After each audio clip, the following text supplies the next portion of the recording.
Welcome to Conversations with South Point Hemp, where we extract the BS from cannabis. I'm your host, Annie Stanfield, and I've got my co-host with me, Professor D. How you feeling today, Professor D? Oh, I am feeling absolutely spectacular. Spectacular. Spectacular. That's fantastic. That is fantastic, because today we're talking pets and CBD. That's awesome, yeah.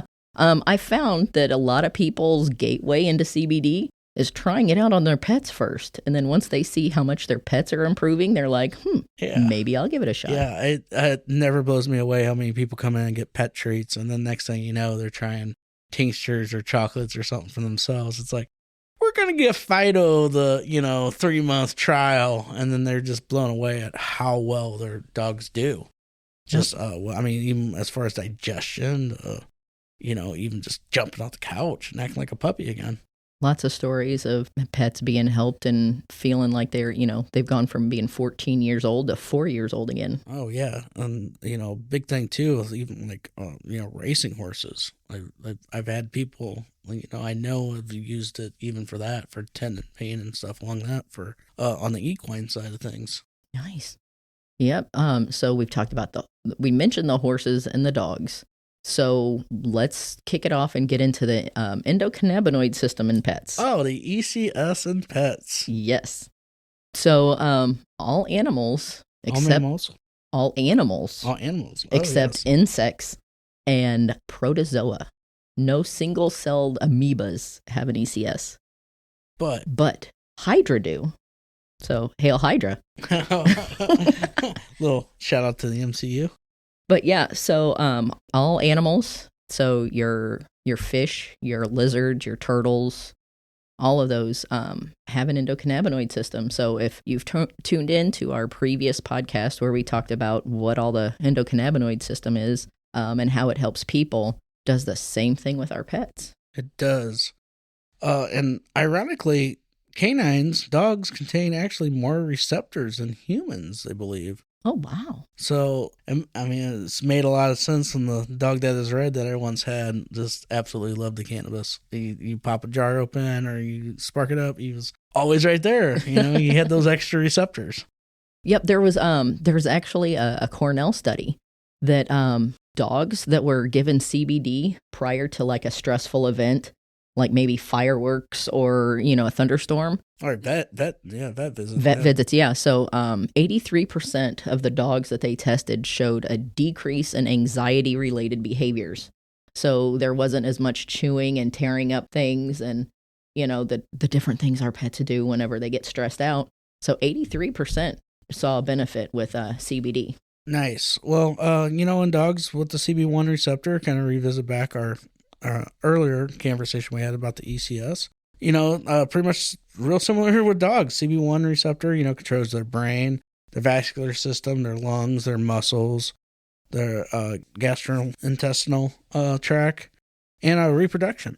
Nice. So yeah, all the body systems in our pets, basically it brings everything into balance is what CBD will do. Right. So any body system in your pet that's out of balance, giving them CBD will help bring that into balance and help them live their best life. Yeah, and as we've learned, CBD is definitely a major interaction with the CB2 receptor. So you're talking, once again, in their brain, skin, bones, and spleen as well, these receptors are being activated. Yeah, and one of the things that whenever I'm out and about and talking to people with CBD and their pets is they're not familiar, of course, how to dose a pet. Everybody's worried that they're going to overdose their pet or give them too much. Mm-hmm. And just like with humans, it's impossible to overdose. Once your receptors are all full, then your body breaks it down and you urinate it out. Mm-hmm. Same thing with our pets. If you happen to give them a little bit too much, they might just sleep. They're probably going to sleep. Definitely make sure they have water. Definitely. But a good kind of starting point on your pets for like a low dose intro is about 0.45 milligrams per 10 pounds. So that would equal out, if you had a 50-pound dog, you would start out with like 2.25 milligrams. So that's a very low dose. Mm-hmm. And then a more medium dose, once, you get them started going low and slow. And if they do that well and you're not seeing the results you need, you can step it up. And then that 50-pound dog would get 5.5 milligrams. You would do 1.1 milligrams per 10 pounds for a medium dose. And then a high dose for your dogs that maybe are more prone to seizures, cancer. They have, more chronic, more severe conditions, need a higher dose. Joint pain. Yep. You can get up to 2.3 milligrams per 10 pounds. So once again, that 50-pound dog would have 11.5 milligrams, and this is a 2 times a day dose. Mm-hmm. So you could give them 11.5 in the morning, 11.5 in the evening, kind of help them sleep, but that's on the high end. So yeah, it's a fairly heavy dose. I mean, that's more or less what my normal dose is for my body weight, Yeah. But, I take those 2 doses at the same time, Yeah. But like you said, the dogs have more CB receptors, so there's a lot more to cover too. More to cover, so they can kind of handle more. Oh yeah, to get the same effect as we do. So with dosing them right now, of course, we have the tinctures and we have pet chews. And so with the tinctures, that's your drops in the mouth. Although if you have a glass tincture or a glass dropper, you probably don't want to get a glass dropper close to your dog's mouth. Yeah, I'm normally our tinctures, I normally put it on their dry food for the most part. Yep, that the dry food, my dog liked that one. My cat liked the wet food. I could mix it up in her wet food. Another good way of doing it is actually rubbing it on their gums as well. So if you can get that oil on their gums, one, it'll help absorb it faster. And 2, if they've got gingivitis. Yeah, or anything going on with the funky breath. Right, that tincture is really good on their gums. And another good spot on dogs is on the inside of their ear flap, where that skin's super thin, that membrane's super thin right there. Right, It's got a good way to get it in there to get that into their system. And then even if you massage them with it and put it like on their paws, they don't like having that on there, and they'll lick it off and they'll end up ingesting it themselves. Gotcha, nice. There's so many different ways that we can get the tincture to the dog. I know I've been a handful of dogs I've had, over the years I've used CBD with. Treats were a real big thing, but tinctures. But definitely, like you said, you don't want to put a glass in the dog's mouth because they never know. They could, just a slightest nip of it. Oh yeah, you're dealing with a whole nother situation. And what's funny is my pit bull I wouldn't worry about. It was my cat that hated me. So I could see her being the one to bite down on it. But one last wave are tinctures. You can take an ice cube tray and you can put your dose in the ice cube tray, fill it with broth, like a beef broth or chicken broth or whatever, and freeze it. And then you give that ice cube that's dosed to your pet as a treat. Nice. Because, how many dogs like ice chips and ice cubes? Oh, right. And so you have it with broth and have it medicated. And it helps with the cotton mouth. There you go. Definitely, yeah. But yeah, the ice cubes. And so if they've got a sore throat, kennel cough, or they've got, allergies and stuff like that, a lot of hacking. Great idea, yeah. So yeah, the ice cube trick is a good way of doing it too. Nice. Yeah, and then we mentioned cats. Ironically, there's not much known about the feline ECS. Right. As opposed to the canine ECS, which, if you're a cat owner, you know exactly why that is. That's because we're their staff. Yeah. They're like servant. Be gone. Right. Yeah, because it's easier to do studies on animals than it is on humans. Yeah. There's a lot more studies out there for animals. Yeah, a lot out there. Yeah. Yep. And another thing with the endocannabinoid system, I've learned that there's this word called zoopharmacognosy. I don't think I said that right. No. 3 times faster and you might have it. Yeah, no, I'm not going to try that one again. But no, this big long word, this zoopharmacognosy. It's only 6 syllables. Oh, dang it. Okay, no Scrabble. But no, this it's a belief that animals have an innate ability to medicate themselves if given access and the opportunity to do so. So like when you see your dog outside eating grass, it's like, oh, they must have an upset stomach. Oh, they might be dealing with a parasite. Yeah. So dogs will do that with grass. Animals will do it with dirt and clay. Like if they know they've got parasites, they'll, self-medicate that way. Right. Monarch butterflies, if they believe they've got a parasite, they'll lay their eggs on a specific strain of milkweed so that when the eggs hatch, they have access to the anti-parasitic medicine. Yeah, milkweed's super critical for the monarch population. But if it's a healthy monarch, it lays its eggs on another strain, another variety of milkweed. Yeah. And so, because it could be toxic to healthy monarchs. So it's amazing that they know which milkweed to lay their seeds on. So there's this innate ability in animals. So pets will tend to choose CBD over medications when given an option. Like you said with your dog, when you'd open up. Oh, man, every time. Yeah, every time. He might have been around, a flowering plant or two, too, Right. Over the years. But such a weed hound. So, animals will, self-medicate when they can. It's like they can sniff the things that are in there and know that that's beneficial for them. So a lot of times the animals will choose to, accept CBD better than some of their medications. Yeah, that's awesome. Yep. Awesome. And then, I mean, I know we talked about dogs. We mentioned the equine, talked about the felines, but really bird health. Nice. If you have an exotic bird, I grew up around quite a bit of different exotic macaws and African greys and everything from parakeets to Quaker parrots on the Quaker parrot myself. It's so vital for their health to have those omega fats from hemp seed. Yep, omega-3s and omega-6s. Oh, man, yeah. And it's only really found in fish oil or as a complete unit in the hemp seed plant or hemp seed. Yep. With birds, a lot of times if they've got beak issues, you can brush the CBD on their beak or put it in their water to get your bird dosed. Yeah. I mean, even just about putting on their feathers and spots that they're molting and stuff along that line as well.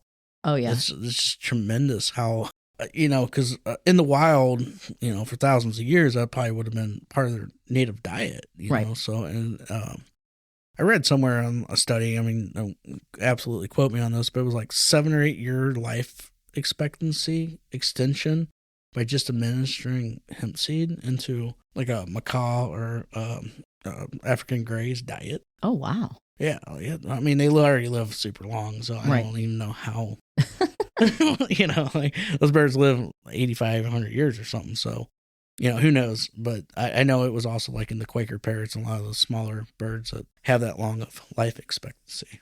Yep. So with your birds, if they've got lice issues, the CBD helps, like we said, putting it on their feathers and all that. If they've got bacterial infections, whatever, that helps with birds. But a big problem with dogs is a hip dysplasia. Yeah. A lot of your big working dogs and stuff like that, the German Shepherds. Yeah. Will have hip dysplasia issues. And so CBD is really good for pain and inflammation. Yeast infection in ears. Mm-hmm. It's good if they've got yeast infections, mites. It helps with the pain and inflammation. There are some studies out there that say that it's okay to put CBD drops in their ear, but you want to make sure there's no obstruction, and double check with your vet before you, do anything like that. But there are some people who will put CBD in their pets' ears if they've got mites or different infections. Yeah, I mean, as far as the antimicrobials and everything, most of cannabinoids, that makes tons of sense. Yeah, and like if you have Cocker Spaniels and Shih Tzus, a big issue is their eyes. Yeah. So the conjunctivitis and different things, CBD helps with that. If you have those dogs. Do not apply into the eyeball. Do not, no. That it's one of those things you can take that in a tincture on the gums, get it in their food. That CBD will get to the eye. You do not want to put it in. It's not eye drops. No, not eye drops. No. But the allergies, like, when we were talking about with the eyes and stuff, the watery eyes and allergies, CBD helps with that histamine reaction in our bodies and in our pets' bodies to help neutralize that and deal with allergies. So that's a good. Oh, that's incredible. Yeah. Yep. Gut issues. Mm-hmm. So diarrhea, constipation that our pets might have, CBD can help with that. Dental, we already talked about the gingivitis that helps. Mm-hmm. Travel sickness is a big issue with some of our pets. Oh, that makes tons of sense to the lack of nausea. Right. So, nausea in your pets. Inflammation from flea bites. Yeah, distress. Yep. helps calm them down, get them Mhm. ready to travel. Of course, anti-inflammatory properties for diabetes, Mhm. cancer, seizures. Oh yeah. Oh Seizures in yeah. dogs Yeah. Big is time. huge, and CBD helps with that. Let's see here. So that's a lot of dog stuff, cat stuff, UTIs. Mm-hmm. I use CBD on my cat's bladder infection and UTI, and yeah, it made a world of difference. Nice. And then I Yeah, because it's very common, especially with your dustier Right. litters and stuff like that, or even fragrance. Like it's crazy. And then as felines get older, that and with the long hair, yeah, yeah, that kind of creates a problem with cats. And then of course ear mites again for cats. I also had a rabbit that I use. It had an upper respiratory infection and tumors. And that thing lived an extra 2-3 years with all its tumors. Well, And that was CBD was the only thing that allowed me to pick that rabbit up. Because, yeah, otherwise it was probably in so much pain. Yeah, she would come out and she would just fight you and try to bite at you. But the minute I put those drops in her pet feed, she was coming out. I could pick her up. I could pet her. I could, trim her nails, all of that stuff. So Did you ever notice like a reduction or anything in the tumors, or no, it wasn't. So much, or just they stabilized and then increase. They didn't increase because whenever we found out what they were, they kind of gave us a lifespan and like, yeah, there's nothing much. You just have to kind of take her home and let nature take its course. And like 2-3 years later, this rabbit is still around. So, energize your bunny. Pretty much, yeah. But yeah, and so along with rabbits, hamsters, and gerbils, there's a bumblefoot that I guess some of them get. Okay. CBD helps with that. And once again, mites. And then we've talked about horses. Yeah. And I mean, with horses too, a big part is basically the salves and different things, but I mean, even in their feed, I know we stumbled upon a couple of different horse treats and stuff that had CBD in them. But a lot of that starts running into, is it feed or is it, Yeah. Because in the feed, it's just going to be just the hemp seed, the hemp oil. Yeah. Would just be in the feed. But yeah, CBD would be kind of like a supplement or something that you would give them outside of that. But yeah, the colic is a thing for horses. Yeah. And CBD helps with colic. Yeah. The heaves and laminitis, different, things that CBD has been shown to help. They get stable cough and all that. Yeah. Yep. CBD helps with all the pain and the inflammation and the bacterial infections and stuff with that. But yeah, there's so many different diseases I wasn't familiar that horses got. So yeah. Being a horse guy majority of my life, yeah. Yep. And for all of our listeners who have more of the reptilian pets, turtles, snakes, and lizards all have an ECS. And so I guess turtles get mouth rot. Yeah. Yeah. CBD helps with that. The stress from, moving them from whatever, their homes. Right. Captivity. Yeah. But yeah, I don't know how you tell that a snake is stressed out. Maybe it sheds. I don't know. It's normally kind of inactivity, and it's like this kind of. Oh, okay. Sometimes it kind of get aggressive. But yeah, CBD helps them with that. Then the lizards, the gut inflammation that some lizards will get and the stress. Because I know that if they're in a weird environment or a new environment, sometimes, it stresses them out. CBD will help bring all that back into balance. Nice. So yeah, when it says it helps, all animals. Yeah. There's all sorts of information out there on how CBD can help whatever animal you have. Yeah. And then, a lot of this too is when we're talking pets, a lot of these we're bringing out in the wild into captivity, right. Or domesticating them, to a point. And, back on birds, they spent their life eating this feed and stuff like that. So being able to introduce that back in, I mean, just, finches, sparrows, doves, pigeons, quail, pheasants are the most commonly known to readily just eat a full hemp seed. Right. Where a lot of times it's, it could be whole or the hearts, in these feeds for different birds and stuff along that line. So this was something just like how humans, have evolved with cannabis. I mean, so have most of our pets, animals, and just the creatures of this planet. Yeah. And when you were talking about pet feed, Yeah, the industrial hemp farmers, they only need like the stalks and the roots, and they don't really do much with the tops of it. But the doves and the pigeons and the crows, all of the animals that are out there in the field, they can sit there and benefit from the hemp seed that's there. Oh yeah, just an ecological outlook of introducing hemp back in, tremendously. Like there's been this huge decline on quail population and upland bird population, pheasants and grouse and all this stuff. And I mean, I largely think it is due to hemp no longer being a crop, Right. I know I talked about this in the past too, but yeah, ecologically speaking, man, like we're going to miss, a lot of people have never even heard what a bob white sounds like at night, and stuff along that line, because there's been such a reduction. So these birds can sit there and eat it while it's out in the field, but the second you take that seed and you try to put it in bird seed, it's illegal. Yeah. And so it's very beneficial, but I know in the state of Missouri that we have a bill that's out there. Representative Matt Overcast has a bill, HB 422, that is it's aimed at modifying the definition of commercial feed to include industrial hemp. So the state of Missouri is trying to get that changed. I know. So that we can start including hemp as in our commercial feed, which I think would be huge. Well, I mean, pre-Farm Bill, even Kentucky, when they were doing experiments, was doing a hemp seed meal for fisheries. Oh, nice. And most of that was coming from Canada at that point. But in the earlier days of, hemp research before the Farm Bill, they were seeing this increase in just astronomically. The fish health was way better, the feed quality was way better, the spawning was better, the survival rate, all these different things. The fatty omegas and everything increased. And they just had a hard time just getting the product, though, because, we were trying to ship it across from Canada, and we're like, no, this is hemp seed meal. And they're like, does this contain THC? Oh, yes. And no.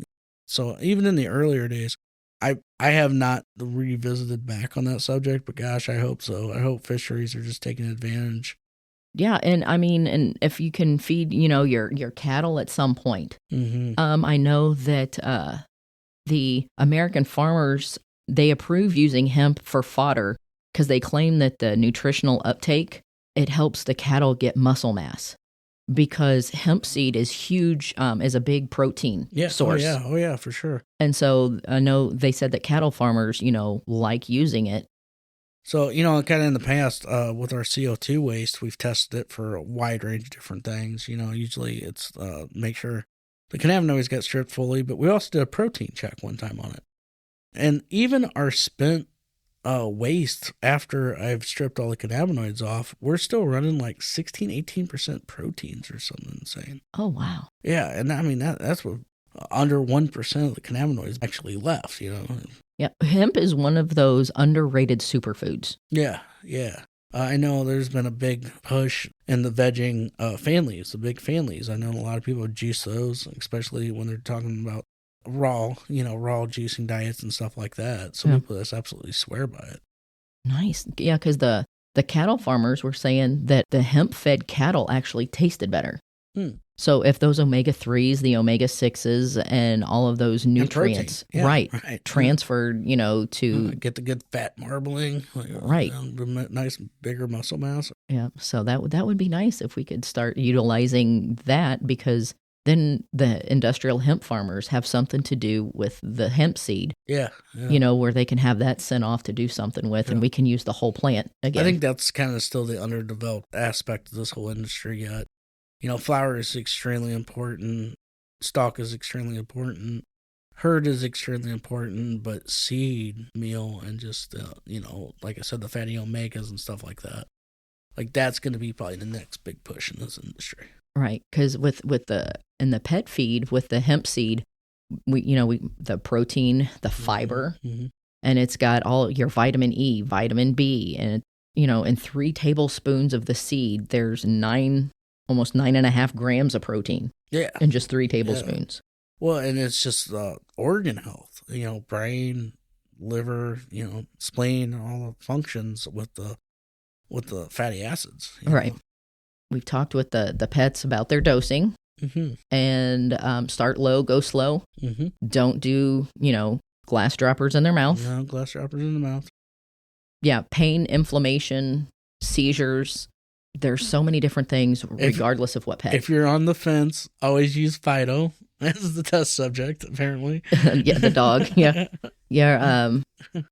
When I've gone around selling, there's farm dogs that the old farm dogs are having a hard time getting in and out of the work trucks. Oh yeah. And so they those things. I've had farm work dogs. Like they jump in the back of the trucks, they jump in the trucks. Like right. And if you're chasing cattle, if you're chasing, they get kicked, they get rolled. Like right. And so they would give them the CBD. And they were, like you said, acting like puppies. They, they were able to get in and out of the truck better. Yeah. And so there's, the working dogs. It's huge for them. Yeah. I have a real dear friend of mine I grew up with. That's in the veterinary side of things and everything else. And yeah, she's just been a huge supporter of me and being in the CBD industry and stuff. And she's recently had a dog that one of her farm dogs. I'm guessing a donkey, probably. Like donkeys are extremely protective, extremely great protectors of herds, especially cattle on cattle farms and stuff like that. But yeah, you gotta watch dogs because they'll kick them and they'll roll them, and because to them that's a threat. And we have also a customer that uses our pet shoes with dogs with distemper. There's studies that help CBD helps treat distemper. In dogs, so that can be fatal in them. I know you deal with them all the time, but I've actually came in, I ran into them here at the storefront, and a lot of kennel owners just swear by us. Right. It's CBD. Yep. When you're training the dogs, it helps calm them down and focus on training. And if you have to kennel them, if you have to take them to the groomers, if there's so many different reasons why they would need to calm down. And so I think CBD for any pet is an awesome option if you're, looking to help them feel better. Yeah, really, the hemp industry really ties back into livestock and, regenerative farming for the most part. Just our herd waste, just the waste from us making fiber is incredible for bedding. Whether it be a stall, for equine, it's a great alternative for, cedar or wood chip. It's still woody core, it's super absorbent, it's soft, and it's a fairly low dust compared to, other alternatives. I believe even hamster cages is like ideal for hamster cages, gerbil cages, because of just the structure of it. You know? So, it's pretty awesome. Not only can we do the seed, the greenery of the plant material, for protein and whatnot, then also the herd, the woody part of the bast, as well. So every single part of the plant can be used for something. Yeah. To help our animals. You can combine that with manure or anything else, especially on a large scale, dairies, stables, stuff along that line. You combine that with manure, and you have the perfect start for compost. Right. So, CBD, hemp seed are all amazing for our pets. THC for animals is not recommended.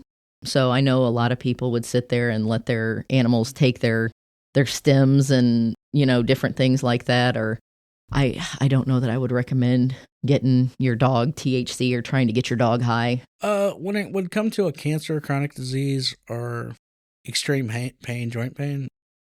Yeah, if it's a life or death, yeah. There's instances. There are some instances, but as a general rule. Yeah, general rule, probably not. Yeah. Not everybody's average pet's going to require that. Right. You don't want to see a bunch of animals out there getting high. Yeah. Although, you could have your dog on that and your cat on catnip, I mean, just a good time, taking a trip without leaving the farm, Yeah, there's, if you're out and about and you see, dolphins will tend to sit there and... Oh, yeah, dolphins love to get high for... they'll go and they'll find pufferfish. Yeah. So, you'll see dolphins out there like... I mean, they'll form up a little, circle. I think that's actually where Puff Pass came from, with the pufferfish and the dolphin circle, nice. Yeah, there's animals out in the wild. They'll sit there and they'll go find things, and get high on them. Jaguars will do ayahuasca. Yeah. Yeah, baboons will do Jimson weed. And then the reindeer Oh yeah. Reindeer will go this fly agaric, or a lot of people know it as amanita. Yeah, amanita. Yeah, mushrooms. Yeah. So reindeer will go out and they will eat that. And that is how people found out that they were going to try and do it, because they would see the reindeer out there eating these mushrooms. Flying, us Norwegians and Scandinavians know exactly. So now you know why reindeer are flying. Yeah. Yes. But yeah, so the animals, there's some out there that will do their thing, but for the most part, if you're just doing CBD and you're doing the hemp seed, you don't have to worry about your animals, your pets, getting high. You're just going to help them get healthy, help them calm down, take care of their pain and inflammation. And so you want to stock up on your CBD for storms, thunderstorms, spring's coming. Mm-hmm.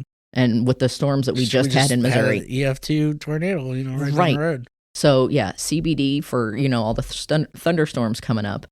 Fireworks on the 4th of July. Yep. If you're in a spot where they do a lot of guns, doing shooting, hunting season, and your dog or animals get a little anxious with that. Separation anxiety and grooming appointments. If you want to calm your little chihuahua down a little bit before they go in and get their nails done. They will have a far better experience. Yep. Yeah. And so will the groomer. Yeah, right. Yeah.